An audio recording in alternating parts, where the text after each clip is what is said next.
మానవుడు తన జీవన గమనంలో ఎదురయ్యే కష్ట నష్టాలను ఎదుర్కొని జీవనాన్ని సుఖతరం చేసుకునేందుకు జ్యోతిష్యం పంచాంగ శ్రవణం ఎంతగానో సహకరిస్తాయని ప్రముఖ వేద పండితులు మధు శర్మ మోహన శర్మ సోదరులు పేర్కొన్నారు. పిఠాపురం పట్టణం దత్తనగర్లో గల శ్రీ లక్ష్మీ గణపతి స్వామివారి ఆలయంలో ఉగాది వేడుకలను ఘనంగా నిర్వహించారు. ముందుగా లక్ష్మీ గణపతి దత్తాత్రేయ స్వామి వార్లకు పంచామృతాభిషేకాలు అర్చనలు విశేషంగా నిర్వహించారు. అనంతరం జ్యోతిష్య వేద పండితుల ద్విభాష్యం రమేష్ కుమార్ శర్మ ఆలయానికి విచ్చేసిన భక్తులకు నూతన పంచాంగ శ్రవణం గావించి ఈ సంవత్సర ఫలితాలను తెలిపారు. ఈ సందర్భంగా జ్యోతిష పండితులు రమేష్ కుమార్ శర్మను పీఠం నిర్వాహకులు దత్త ఉపాసకులు సత్యనారాయణ దత్త ఘనంగా సత్కరించారు.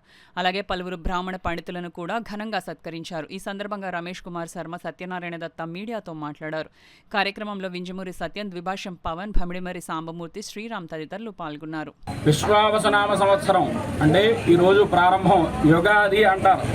ఆ యుగాది మన పిఠాపురంలో ఆర్టీసీ కాంప్లెక్స్ వద్ద వెనక ఉండేటువంటి దత్తనగర్ యందు లక్ష్మీ గణపతి స్వామివారి యొక్క ఆలయంలో కమిటీ వారు పంచాంగ శ్రవణము ఏర్పాటు చేయడం జరిగినది.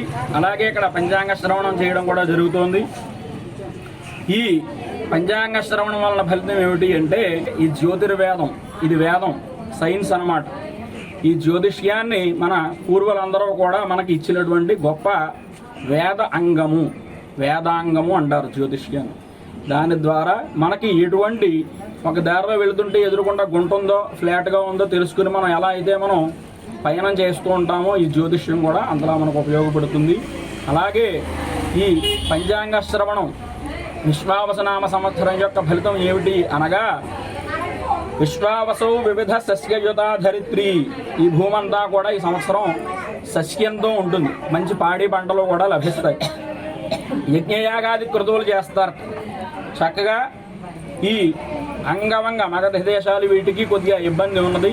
కానీ మొత్తం మీద చూసుకున్నట్లయితే విశ్వావసోత్తర గంధర్వ, ఒక గంధర్వుడి యొక్క నామంతో ఈ సంవత్సరం ఏర్పడుతుంది ఆయన పేరుతో. కాబట్టి ఈ సంవత్సరం అంతా కూడా చాలా శుభప్రదంగా ఉండి మన భారతదేశానందరికీ కూడా హిందూ ధర్మం పరిరక్షణ అన్నీ కూడా జరుగుతాయి.